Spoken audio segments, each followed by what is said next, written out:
It's the 29th day, the Friday. Then tomorrow is the 30th Friday. Then the day after is the 31st Friday. Gotcha. Yeah. We are slowing down the end of May because once we get to June, my friends, June, mambo mingi. First of all, KRA June. Woo! Returns. Have you done that thing? Sorry? There's something called filing returns. Oh, okay. Yes? Your individual income tax returns. By June like this? Between January and June, you can file your returns. June. But do we know that? Nah, we know June. We know June June. 1st, no. June 2nd, no. June 30th, yes. System down. Oh, hang. KRA, So, by the way, extend. if you have not filed your returns, please file today before we get into June and everybody is starting to get into that one. And then also eTIMS. We've been talking about eTIMS, Electronic Tax Invoice Management System. How do you do it? ecitizen.kra.go.ke or through the USSD code *222# and then you go to the KRA option. Currently is at number 5 and then you go into eTIMS invoice and then you generate the invoice and it's as simple as 222 like we've been saying. Now, if you don't believe us, we've brought the person here who is from KRA, from eTIMS desk, to say and tell us why. And our guests for the next hour is Andrew Momanyi. He is a tax expert at the eTIMS office of the Kenya Revenue Authority. Mutu ya ushuru iko hapa. Good morning, Andrew. Good morning. Welcome to the hot seat of the Situation Room. Thank you very much. Karibu sana. Asante. You're the people that we all love to hate, but you only implement what has been passed in law by our lawmakers. Sindio? Yes. So you're not the ones who, for example, are going to increase the motor vehicle circulation tax. Yours is, if it passes, you implement and enforce. Yes. But it's still a proposal, so... And that's what I'm saying. If it passes, we will be beating you then. So, anyway, welcome to the show. Thank you so much for having me. City is not in. He's gone to work from. He's working from home, which his home is where he is. Okay. If City is in Eldoret, he is working from home, so he's in Eldoret. He's doing some business. He's working. He's doing the business. With the eTIMS. He's doing the business, and then from LD he'll be in Kisumu. Okay. Doing the business, and then on Monday he'll be back here, God willing. Okay, no problem. Yeah. So he left us with the proverb. This week the proverbs are from the Republic of Zimbabwe. Zimbabwe has 1 president and 2 vice presidents. I don't know whether the first and the second vice president earn the same amount of money. I don't know whether they are hardworking men. I don't know whether they are honest men. But the president is called Emerson Mnangagwa. Okay? Yes. That is the president. I'll tell you about the vice presidents shortly. The vice president number 1 is called Constantino Chimenga. Vice president number 2, Kembo Mohadi. Okay? That's Zimbabwe. The proverb from Zimbabwe for today is, what you have found, eat with your relatives, because strangers are forgetful. What you have found, eat with your relatives, because strangers are forgetful. What do you think this proverb is telling us? I think the proverb is just trying to emphasize the need of being close to those that you constantly work with or share things together, because for the strangers, at one point maybe they might have ill intentions or they might not come in handy when you need them. They're not loyal. They're not loyal. People have not met relatives. Those, that what you have found, eat with relatives. They'll be like, kumbuka nayo. So you bring everything we eat. Hyena factor comes in. People have actually said in this country, it's better to eat with strangers than relatives. You can just leave kidogo for relatives, and then you sit down and at least you would expect prepare it from a table for you would expect it from strangers. You would not expect it from your family. From your own family members. Apana. So the Finance Act 2023 said that everybody must generate a tax invoice. Okay? Yes. And then now everybody who is then filing and claiming that they have spent certain expenditures, they must prove using the tax invoices. Yes. Right? Yes. And then KRA started telling us, okay, you guys, so from what is the first date? January. And then you moved the date to March, that you must comply. Is there still a window for compliance? Did that window pass? There's still room. The window passed in terms of the deadline, which was official. And actually, the 31st was just an administrative way of KRA trying to show that we care. And allowing people who are still in the process, because December is a festive season and majority of the people are actually away. So come January, them trying to register and all that, they were given a 3 months period to just finish up with what they're spending. And now after that, we still allow people to onboard, only that there are consequences of the actions of being late. One of them is that the expenditure that you've incurred, you cannot be able to support it in your income tax return. The other thing is you cannot be able to claim any VAT that you've paid because it's not supported by a tax invoice. And lastly, it's already an offense to generate an invoice which is not an electronic tax invoice. So what's the penalty for that? The penalty is based on the tax that has not been declared or is being evaded, because sometimes it's by choice. So, and it's being enhanced in this coming bill, the 2024 finance bill, so that it becomes a bit stringent for those who don't heed to whatever the law requires. Yes. We'll talk about that proposal for that hefty penalty. We'll talk about it later. But now, so far, what's the compliance like? So far, we have like 260,000 businesses who have already complied and they are generating invoices. And we still have a bit more to be able. The target was almost around 900,000 businesses compared to whatever active taxpayers that were filing returns. So we'll be able to finalize that once we get to 30th June and all people who have business income would have filed, and then we'll be able to do a comparative analysis. So when you say businesses, yes, these are registered entities? Yes. Whether it's, they're registered as well as individuals. There are also individuals who are in business, trading as themselves, so combined. So 290,000. 260. 260,000. Yes. Against a target of 900,000. Yes. That's poor performance, boss.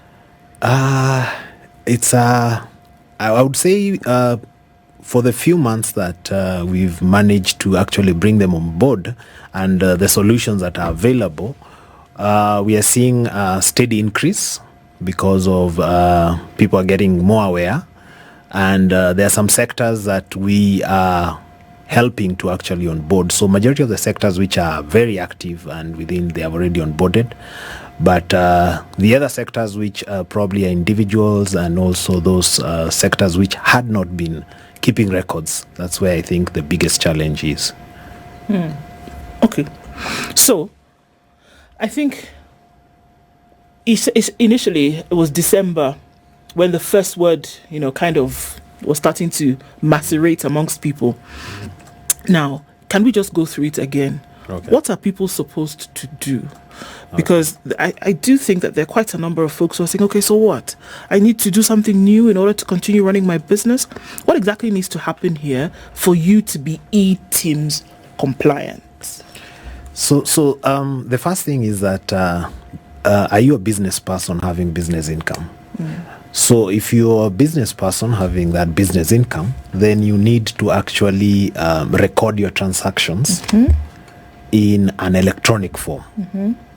And through that recording, the output is actually a tax invoice. And tax invoice stands for both a receipt and an invoice. So whenever you, let's look at a business transaction, you've procured a service or you've procured a product. Then normally you're usually given a receipt. Yes. for that transaction. It's what supports whatever transaction has taken place. So what we are basically saying is that receipt be converted into electronic invoice for purposes of that transaction. So you're just migrating or transitioning from a manual receipt to an electronic receipt. Okay, so that's essentially what it is. Yes. To have a record of this transaction in the cloud. But it is for KRA purposes. It is not for me as a business. It is not for the person that I am buying from. Neither is it for the person who is selling to me. Because, and I think it's important, Andrew, because folks are asking, so why? For whose purpose is this digital invoice then? It caters for both the seller, buyer, and KRA. And the reason why we tie that in an electronic invoice is that you realize as a business you're required to keep records. These records will also help you when you're seeking credit facilities. These same records are used for your tax purposes. These same records are used for your own analysis of how the business is performing. So what KRA is saying, why can't we have a standardized way of keeping records so that it benefits all the parties involved, so that you as the purchaser, you have a record that you can validate. Us as KRA, we can simplify the tax processes using the same record, and the seller can keep their records and be able to get to know their business transactions at a glance and still comply with the requirement to keep records. Yeah, so we are trying to ensure that all parties are catered within this same document. Okay. Yeah. Now, how would you know if a business doesn't? Because yes, I'm selling bananas. I'm selling bananas. How would you know that I'm not issuing or asking for an invoice? So whenever you are doing a transaction like that, maybe you're purchasing the bananas, there's something that you'll be given in return of maybe it's a payment you've made, or it's the goods that you're receiving. Whatever will accompany those goods, if it's a receipt, it will have some features which are standard in all invoices and also receipts which are being issued. And one of the key features is the QR code. So meaning that at a glance, you can be able to know whether this is an eTIMS invoice or a TIMS invoice. The TIMS is basically those ETRs that we had initially. So if you get to see the receipt, then you'll see. The other thing you'll see is also a unique invoice number. So those two features, you can be able to actually validate the invoice and get to know whether it's a real invoice or a fraudulent invoice. By just, if you have a smartphone, you scan. If you don't have a smartphone, pick the number, use the web to be able to validate. Okay. But then KRA will not know if Ndu and I are trading and we have not issued each other a tax invoice and a tax receipt. KRA does the compliance checks for businesses. We have teams outside which move just checking businesses' compliance. So that is a team that would be able to flag out any non-compliance in the business arena. So you talked about, let's say, a small business at the end of its financial year, it will now be, of course, filing its returns, right? And income tax returns to say, this is the kind of business I did. These are my revenues, these are my expenditures, and therefore I'm declaring a loss. And so, KRA, please, msiniulize kitu yoyote, sina pesa. Understand. Hata mkinitoa, sina pesa. Now, but you're saying now, for me to do all that, I need to have the electronic tax invoice records to actually show that these were my expenses. Yes. Let's go into a small business. A small business is paying rent. A small business is paying salaries. A small business has utilities. It's paying for water, it's paying for power, it's paying for internet, right? Yes. Such utilities. And then a small business is maybe supplying, it's paying for people who have supplied one or two things, maybe office supplies here, maybe. So all those things must have eTIMS invoices. Yes. Even the water company must give me an eTIMS bill. Yes. the power company must give me an eTIMS bill. Yes. The internet provider should also give me an eTIMS bill. Yes. Are they aware of that?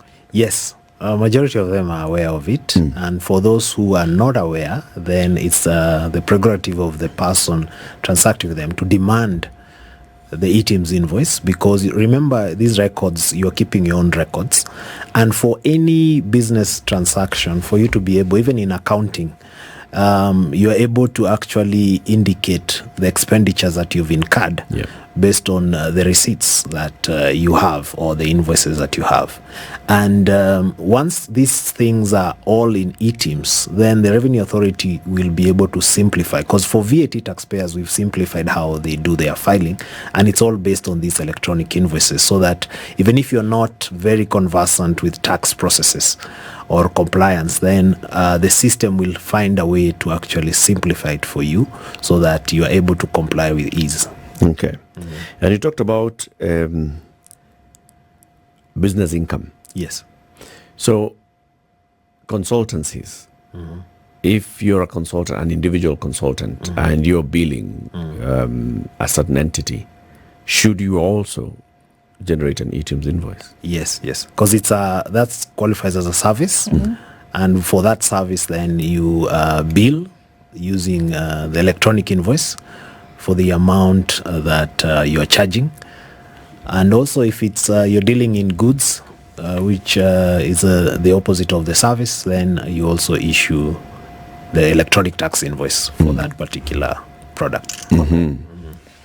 So, this requirement of eTIMS came into place, some 6 months ago, right? Yeah, in 1st September 2023. Right. Yes. Now, if you have not really started, maybe you have a company that has been running but haven't really started doing business, when does this kick in? When you issue your first payment requirement, when you issue your first invoice, that is when when KRA is asking for you to be eTIMS compliant?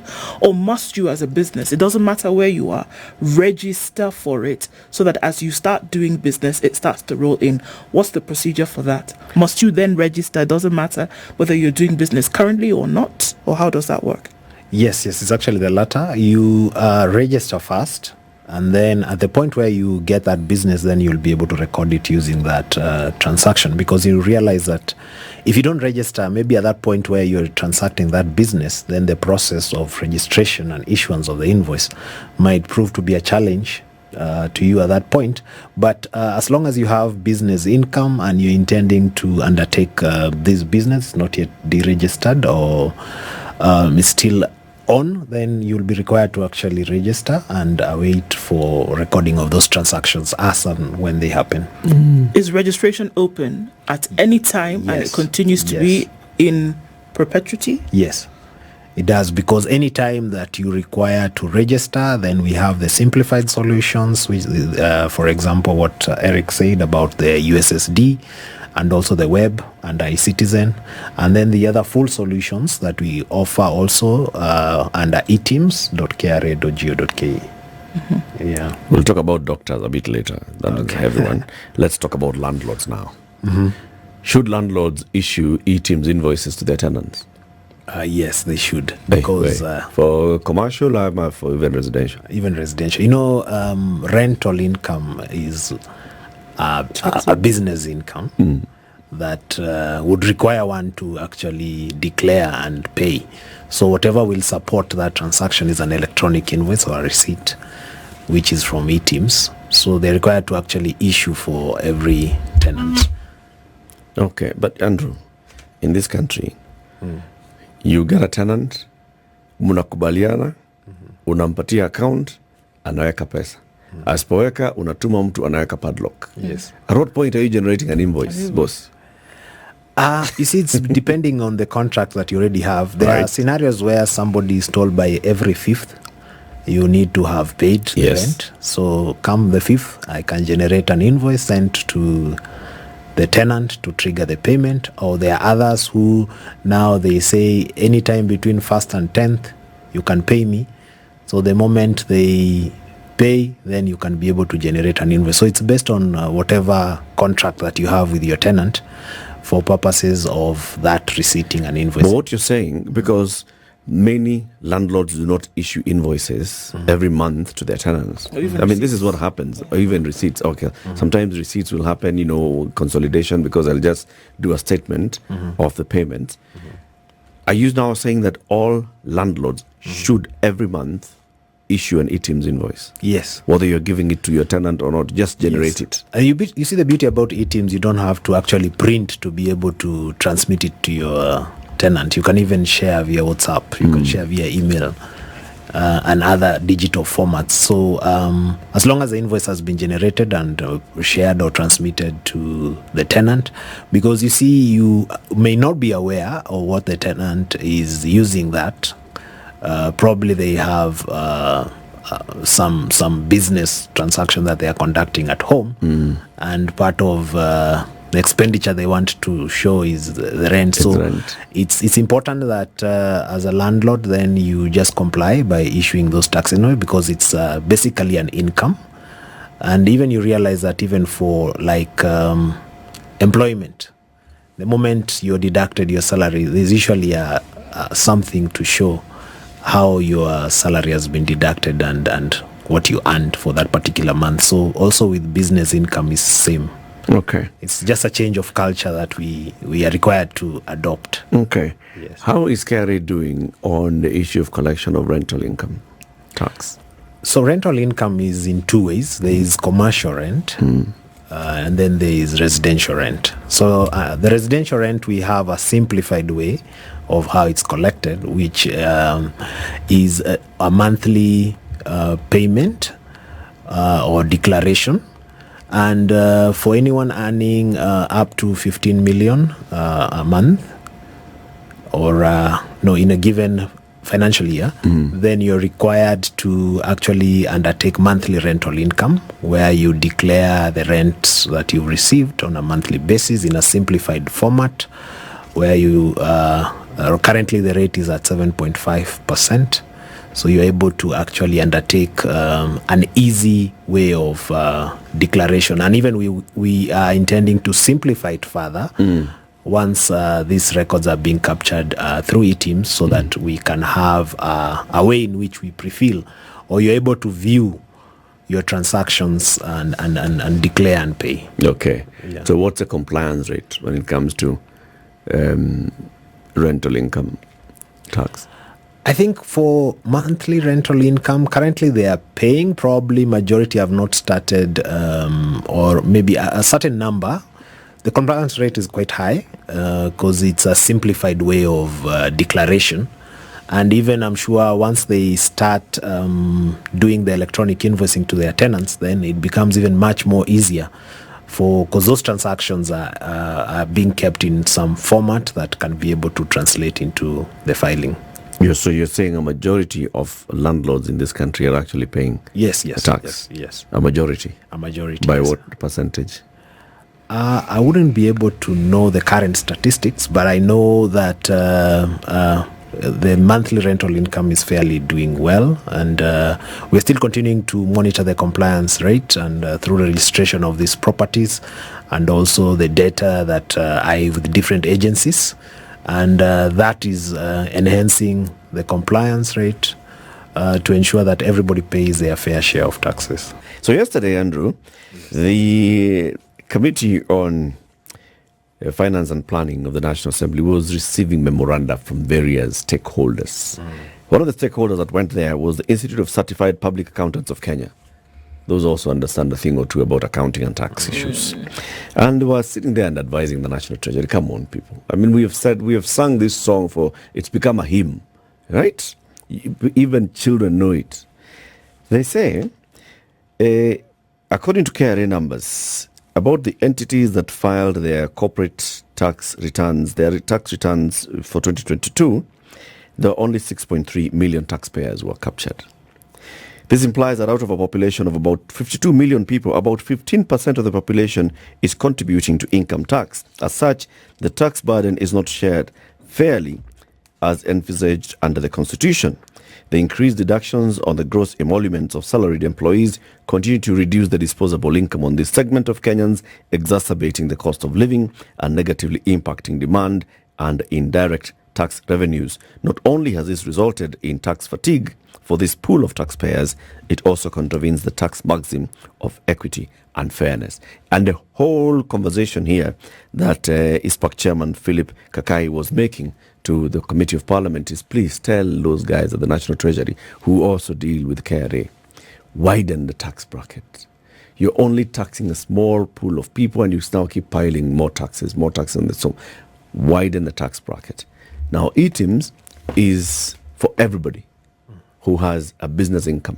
Yes. So we are saying even Mama Mboga, who has a business income, should have in eTIMS. Yes. Even to a mechanica, my mechanic Wainaina should bill me using a tax and eTIMS. Actually, yes.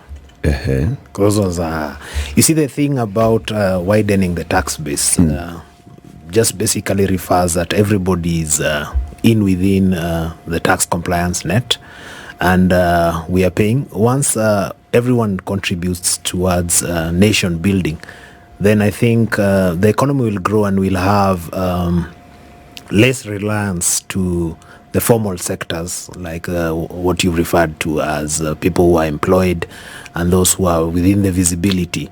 And I think that's where now eTIMS is trying to actually make sure that everybody is within compliance rate. Because if you take an example of maybe a small person who's employed with some meager income, salary, they pay their fair share of taxes. And somebody else is doing business on the side, probably selling bananas, or the mechanic that you're indicating. They're also earning some income from that profession or trade. And it's only important that they also do some declaration. And if they meet the threshold of income, because what eTIMS does, it does not mean that it's a tax by itself. What it means is it's a record of your incomes. And also, as you incur your expenditure, then you're also receiving similar invoices, so that you can be able to determine, do you meet the threshold to pay taxes? So that will allow us to increase the tax base and also to rope in more members into the tax bracket, so thereby reducing the burden. So I agree with ISPAC that if they support this initiative by ensuring that all their clients are adopting electronic tax invoices in their records and maintaining such transactions for declarations, then we are good to go. Remind us what that threshold is, whereby then you're required to start paying taxes. Remind us what that number is. It's up to 24,000 a month. Okay. Yeah. So if you're not earning 24,000 shillings a month, Yes. then you're exempt from paying taxes. Yes. And that Income is tax on your income. Yes. Right? So is there a rationale to say that if you're not earning 24,000 shillings, whereby you will not be paying income tax, is there a rationale that applies then to other taxes, whereby then you need to be compliant? If per se you run a business that maybe gives you some profit of 300 shillings a day, which, let's be honest, a lot of people fall into that bracket, would you then be required to sit here in eTIMS? Yes, you see, the thing that will be able to show us that either you're below or above is the records that you've maintained. And those records are actually the electronic invoices, because they are able to track particular incomes. Sometimes you might have various streams of income. Today you're doing consultancy, tomorrow you're doing something else, and then maybe in the evening you're selling bananas. So if you aggregate all that, then we would be able to establish whether your income has met the threshold to pay or not. Okay. But see, the thing is, KRA has been knowing this all along, that we need to widen the tax base, but you have been unable to widen the tax base because you are not able to capture. How is this eTIMS going to help you widen the tax base? The thing is, when you realize that, like for the USSD, if you're a business person, probably you're registering for the first time, you don't have a PIN. Then it will be able to register you for a PIN. Okay. So you see now that is one person being added into the tax base by having his PIN captured in a simplified way, because we realize that there are people who might not prefer coming to KRA offices. So with technology, then you're able to actually facilitate that person. The other thing is that there are people who might decide to get into business for specific days. So meaning that as you get into business, then we are able to also facilitate you to register for eTIMS and record your transaction and comply and allow you to do your trade wherever you are by keeping those records in a format that KRA requires that will simplify your declarations. And in case you also need to monitor or see your stocks, then this same solution will allow you to be able to keep those stocks because it's within the same platform that it allows you to maintain that. So you find that with that, then the compliance rate is bound to go higher because sometimes people are non-compliant not because they want to, but maybe they're having challenges of how to comply. Now, technology, that's where it comes to assist with the compliance. Okay.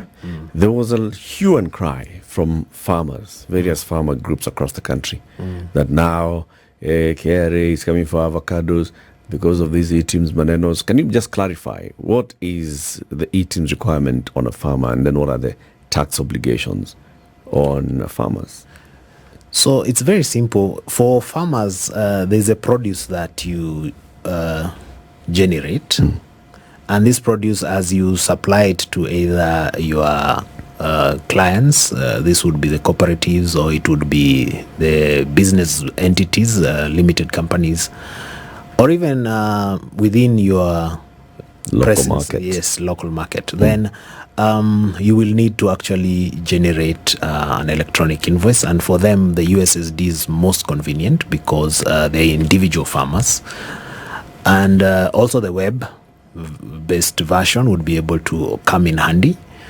And for any expenses that they incur, because sometimes they buy fertilizer, they buy chemicals, they pay expenditure for people to harvest and all that, then they would also be able to keep records of electronic invoices, so that when it comes to the point of income declaration, then it becomes very easy because you have what you sold vis-a-vis what you incurred as input towards that income.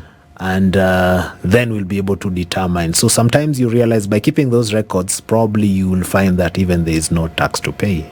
But without those records, then it becomes hard when somebody comes and tells you, you have to pay this amount of tax and you don't have any records to try and substantiate. So you're saying a dairy farmer with 2 dairy cows who's supplying milk every day to the local cooperative, Yes. needs to be generating tax invoices to the cooperative. Yes, yes. You supply like a gallon of milk in the morning, then you generate invoices. Yes. How regularly? Should you do it consolidating at the end of the month? of the week Should you or do what? it with every delivery? How? It's for every supply that you're making, because you might be supplying occasionally or frequently.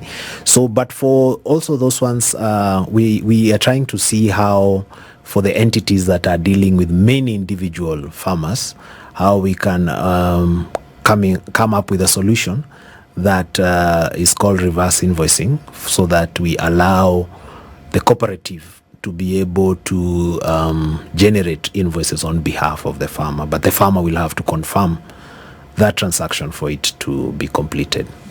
But that's for those entities that probably, if you're dealing with 1,000 farmers, The cooperative with very many members, Yeah. and they're supplying small units. yes, small units, yes, we regularly. can allow you to. So by next month, even the solution will be ready for consolidation of for those. consolidation. But those just for those who are having challenges dealing with many individual farmers, so that it's just a mode of trying to assist user experience and also simplify tax processes. Okay.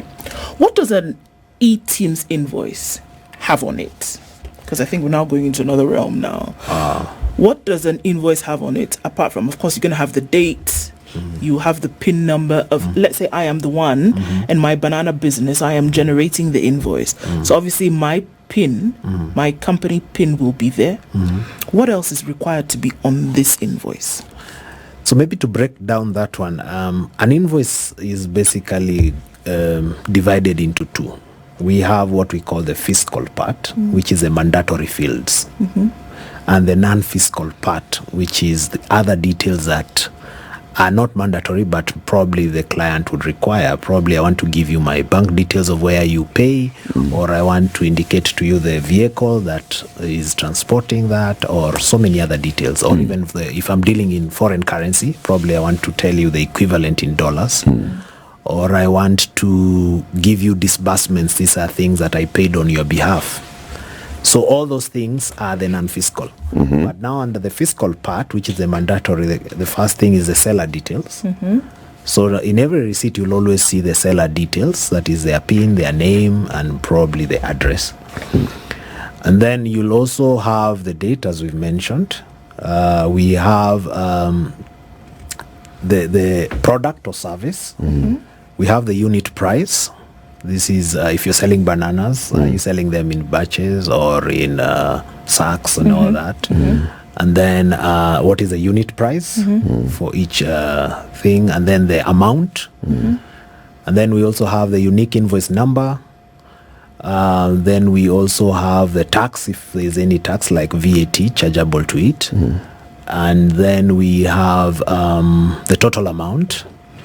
And then I think basically that's what an invoice will comprise, apart now from other security features like the QR code and all that. Okay.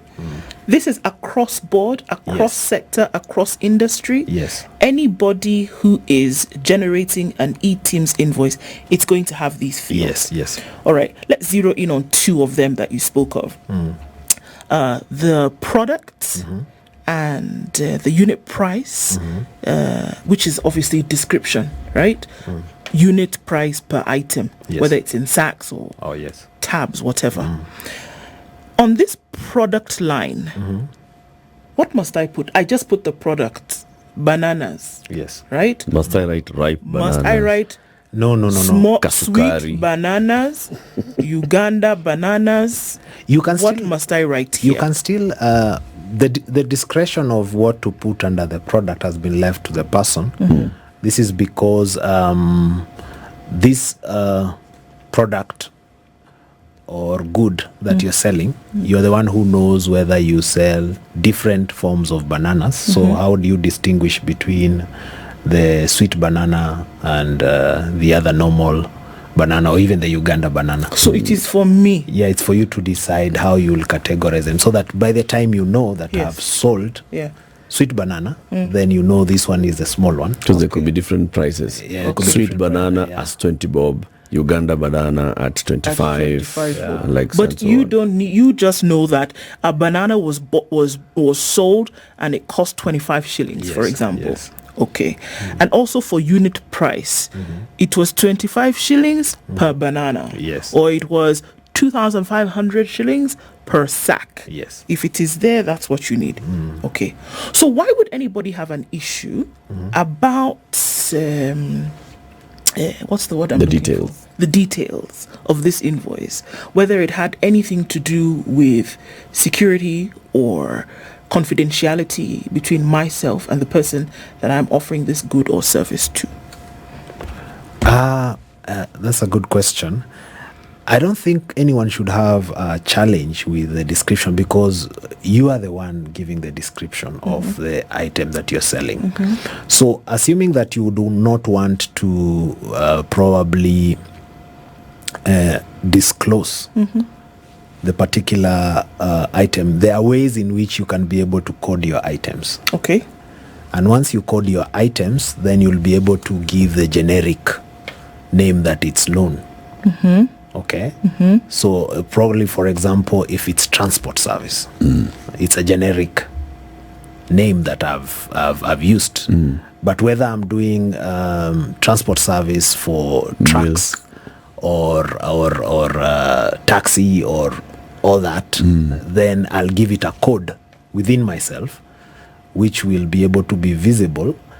And then the one who knows what code is denoting what service, then I'll be able to actually, the information will be available for person who wants to know the particulars of that specific. Okay. So now I'm a doctor. Yes. I sold bananas in my previous life. I now finished med school. I'm a doctor. Congratulations. Thank you very much. It was quite, it was quite difficult, but we are here, I understand. right? I treated Eric for his own issue. Don't do it. I'm not disclosing. Don't worry. I got your confidential. Don't tell KRA, Okay. bwana. Shh. Don't tell anyone. Okay. Yeah. Now, for whatever I treated him for here on this now, when I am presenting his invoice, okay, because I need him to now pay me product, and I am saying product or service, and I am saying medical consultation. Does that suffice? Yeah, it suffices. That is what we put on the product line. Now, when I say unit price per this service, 35,000 shillings, I've put that there. That is for this consultation. Okay. Is that enough for KRA? That's enough. So, why would doctors be up in arms when they say that you're asking me to put in information about this certain thing which doesn't need to be there? I think maybe there has been some misconceptions of how a tax invoice should be generated and what contains in a tax invoice. But you realize that even when a doctor is treating you, there's usually a form where they put the prognosis and the medical report and all that. So the medical report is never transmitted with the invoice. The invoice will come, and then the others will be more of attachments towards the invoice for whichever party that would need that. If you require your medical report, then you'll be issued, you as a client. So it means that it's you as a client who has the medical report. Or if it's the insurance company that would require, then they're the ones who will be given. Anyone who's party to that. But for KRA, will only be required the income of what you've earned or the service that you've been given and what cost has been paid. So writing doctor's fee, writing medical fee and all that, it's dependent on the person who's doing it. So there's no way here or nowhere here that I have to indicate the name of my patient, the actual name or details of the procedure or medical service that I have then offered. I don't have to do that anywhere. No. What you need to know is that there was a service that was offered and this is how much was charged for that service. Yes. The only part that you would be required maybe to indicate the details of the company is if it's being paid by the insurance. Then you'll indicate the name, the PIN of the insurance. If it's being paid by the business entity, maybe your business, you'll put the PIN of your business so that it will just indicate the PIN of your business, and this is doctor's fee for one of the employees of that business. So that when you're doing your declarations, then one of the expenses that would be articulated to that business then would be that. But in terms of patient's name and all that, that can be put under the non-fiscal, which is not part of what we require. Can be, but it is not a necessity. It's not mandatory. Okay. You know, the issue has been there for a while. In fact, the headline in the Business Daily this morning is that doctors are hitting patients with cash bills on eTIMS, RAW, right? And this is actually a matter that's coming now from the insurance side. Doctors are forcing patients to pay medical bills in cash on continued snub of the KRA eTIMS, as exposing millions of insured customers to out-of-pocket spending, despite the heavy amount of spending that we spend every month on medical expenses. Medical insurers who spoke to the Business Daily are saying that some doctors are asking patients to pay in cash and then seek reimbursements from their insurers. They're saying, I am not going to write an invoice, an eTIMS invoice to your insurer asking to be paid because KRA wants me to tell your insurer how much or what I treated you for, and I'm not going to do that. The same thing is happening in some pharmacies. They're saying, I'm not going to generate an eTIMS invoice to the insurance company to say the kind of medicine I gave you. Because now that is telling KRA, ulikuja hapa nikakupatia dawa ABCD, and that, just by deducing, you can see, kumbe Eric ukona, you know? And that they're saying that is breaching the confidentiality that's expected of them. How do you respond to this? It's not... one thing I know is that it's not all doctors or medical facilities that are against, because we have quite a number of hospitals who have onboarded eTIMS, and also medical facilities, and even some doctors themselves. So, and for those ones, they actually have managed to be able to indicate not the specific treatment that they are issuing to you, but the services that they've offered, whether it's a doctor's fee that they've charged you for consultancy, or whether it is inpatient, or whether it is outpatient service, and or whether it is pharmacy. You see, so there is a way in which somebody can be able to actually undertake that without necessarily doing a disclosure of the specific issue. And it's so as we've looked, it's actually the prerogative of the person who's doing the invoicing to decide what fits the bill based on the invoice that they are giving, so that that information is captured on the invoice, and any other information that may be required which is sensitive then would be accompanied on the invoice. Yes. So have you engaged the Kenya Medical Association, because it's right on this matter? Dr. Simon Kegondu, the president, is unrelenting. We've actually done a couple of negotiations, and there's also an upcoming engagement in a week's time. I think it will be next week. So where we can be able to actually delve deeper into maybe the contentious issues, but as at now, majority of those issues are already settled, and we would urge them to actually just be able to maintain a record of that in an electronic form. What exemptions are they seeking? Are they against generating an invoice at all that that KRA will see, or are they against the details required? I think the contention is that the insurance would require the details, and KRA would not require the details, and they would want to capture the details. But from our point of view, then I think having a conversation between all the parties involved, which is what we are seeking to have, will be able to actually unlock that impasse if that is being seen by some quarters, because for others it's not really a challenge for them, since they have already complied and they are already issuing electronic tax invoices. Okay. Now, send a final message to people who are listening and who watched this morning, and they are hearing, oh, eTIMS, and they're wondering, so what is this eTIMS all about? Am I required to have an eTIMS, or am I not? In 30 seconds. Thank you. So I think my first comment would be for those persons in tech firms or technology. This is an opportunity for them to be able to bring innovative ways of how we can be able to partner and give our businesses more simplified solutions of how they would invoice. And for those who are yet to onboard and you have business income, then this is an opportunity to be able to adopt either the simplified solution that is available or the full solution in terms of compliance for record keeping, which will in turn be able to allow you to be compliant for your taxes and declarations, and also serve your customers best, because everybody would require an eTIMS invoice.